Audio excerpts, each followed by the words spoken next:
የሳይንስ ምርምሮችንና የቴክኖሎጂ ፈጠራዎችን በመደገፍ የሚታወቀው የዳይምለር እና ቤንዝ ፋውንዴሽን በጀርመንና በአፍሪካ ተቋማት መካከል የምርምር ትብብርን ለማሳደግ እየሰራ ይገኛል። ፋውንዴሽኑ በቅርቡ በአፍሪካ ችግሮች ላይ ያተኮሩ 2 ሳይንሳዊ ፕሮጀክቶችን ለትግበራ መርጧል። በፋውንዴሽኑ የገንዘብ ድጋፍ የሚተገበሩት እነዚህ ፕሮጀክቶች ለአፍሪካ ሀገራት ማህበራዊ ተግዳሮት አስቸኳይ ምላሽ የሚሰጡ ምርምሮች ናቸው። የመጀመሪያው ፕሮጀክት በአፍሪካ ጂኦፖለቲካና የመገናኛ ብዙሃን ላይ ያተኮረ ሲሆን፣ ሁለተኛው ደግሞ ከሰሃራ በታች በሚገኙ የአፍሪካ ሀገራት በተለይም በኢትዮጵያ የሚታየውን የከተሞች ችግር ቴክኖሎጂን ተጠቅሞ ለመፍታት የሚያስችል ነው።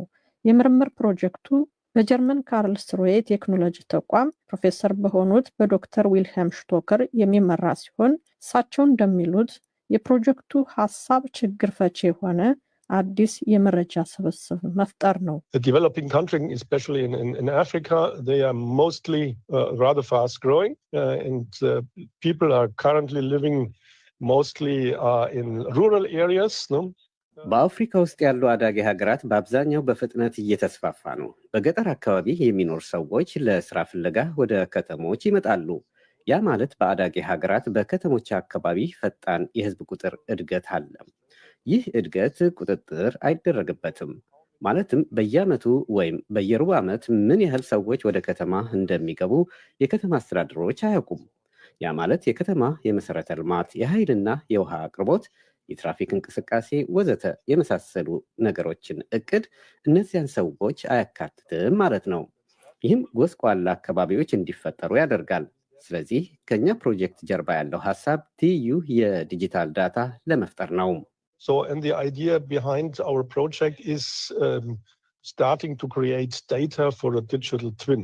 ፕሮጀክቱ እያደገ በመጣው ከገጠር ወደ ከተማ የሚደረግ ፍልሰትን በተመለከተ እንደ ኢትዮጵያ ባሉ ከሰሃራ በታች በሚገኙ የአፍሪካ ሀገራት የከተሞች መስፋፋትን መከታተልና ሞዴል ማድረግን ያጠቃልላል። ከሰሃራ በታች ባሉ የአፍሪካ ሀገራት ፈጣን የከተማ መስፋፋት በመሰረተ ልማት ላይ ከፍተኛ ጫና ያሳድራል። ከእድገቱ ጋር ሊሄድ የማይችል የኤሌክትሪክ አቅርቦት፣ የመንገድ፣ የህዝብ ማመላለሻ፣ የውሃ አቅርቦትና የፍሳሽ ማስወገጃ ስርዓት ላይም ከፍተኛ ችግር ይፈጥራል። የፕሮፌሰር ሽቶከር የምርምር ፕሮጀክት ታዲያ ከተለያዩ ዘርፎች የተውጣጡ ተዋናዮችን በማሰባሰብ ለዚህ መሰሉ የከተማ ችግር የመፍትሄ ሀሳቦችን ለማምጣት ያለመ ነው። በምርምሩ መፍትሄ ሊሰጥ ከታሰበባቸው መካከልም የኤሌክትሪክ መስመር ዝርጋታ አንዱ ነው። So, and for that purpose, we want to install, let's say, measurement systems on one side on transformers. ስለዚህ ለዚያ ስራ በመንገዶች ላይ በትራንስፎርመሮች ላይ በአንድ በኩል የመለኪያ ስርዓቶችን መትከል እንፈልጋለን። እናም በመጀመሪያ በነባሩ ፍሰት ውስጥ ያለውን የኃይል ፍጆታ እንለካለን። እንዲሁም የኃይል መቆራረጦችን ቁጥር እንቀንሳለን ወይም መቆጣጠር እንደምንችል ተስፋ እናደርጋለን። ምክንያቱም በተለይ በኢትዮጵያ የኃይል ፍጆታ ከጠቅላላ የሀገር ውስጥ ምርት ውስጥ 15 በመቶውን ይይዛል። ስለዚህ በጣም ውድ ነው። ምን ያህል ጥቅም ላይ እንደዋለ የበለጠ ማወቅ ከቻልን ግን በአጠቃላይ ኢትዮጵያ ውስጥ በቂ ኃይል አለ። ማከፋፈያው ፈጣን በሆነ ፍሰት ማስተላለፍ አይችልም። There is enough power, only the distribution grid is not able to follow the fast. በዚህ ፕሮጀክት ትግበራ የከተማዋን የትራፊክ ፍሰት መረጃ የሚመዘግቡ እንደ ካሜራና ሴንሰር ያሉ ቴክኖሎጂዎችን የሚጠቀሙ ሲሆን የተሰበሰበው መረጃም ለከተማው አስተዳደር የመሰረተ ልማት እቅድ ግብዓት ሆኖ ሊያገለግል ይችላል።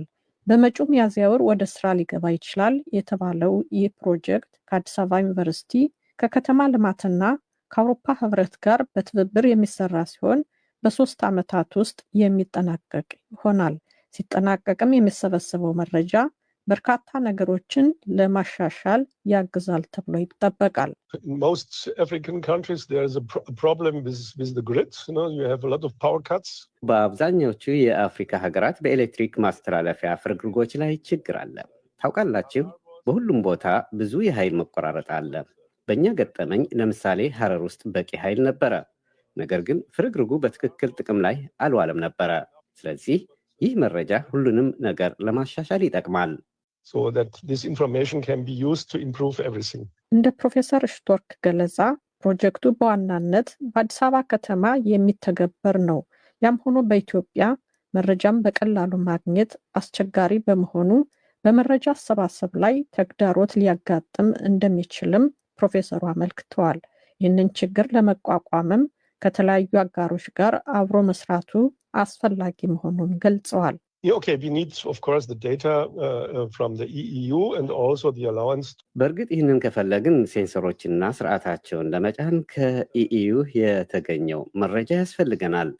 ሁለተኛ ዩኒቨርሲቲዎች ማለትም ከስነ ህንፃ ትምህርት ክፍል የከተማ ልማት ዘርፍ በአንድ በኩል እንዲሁም በኤሌክትሪክ ምህንድስና አለን።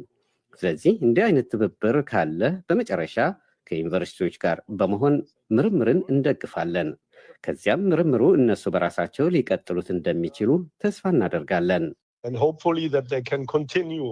በኤሌክትሪክ ፍርግርግ ስርጭት ላይ ተመሳሳይ ፕሮጀክት ቀደም ሲል በሐረር መስራታቸውን የገለጹት ኃላፊው ያንን መረጃ ከአዲስ አበባው ፕሮጀክት ጋር ማስተሳሰር እንደሚፈልጉም ገልጸዋል። የተሰበሰበውን ዳታ በመጠቀምም የመሰረተ ልማትን በተሻለ ሁኔታ ለማቀድና አስተዳደርን ለማሻሻል እንደሚጠቅምም ገልጸዋል። መጨረሻ ላይ የኃይል መቆራረጥን መቀነስ እንፈልጋለን። ይህ አንዱ ግብ ሲሆን ሌላው ግብ በተለያዩ የከተማ ክፍሎች በየሩብ ዓመቱ ያለውን እድገት ላይ ለከተማው አስተዳደር ተጨማሪ መረጃ እንሰጣለን። ስለዚህ በመረጃ ላይ ተመስርተው መወሰን እንዲችሉ ያደርጋል።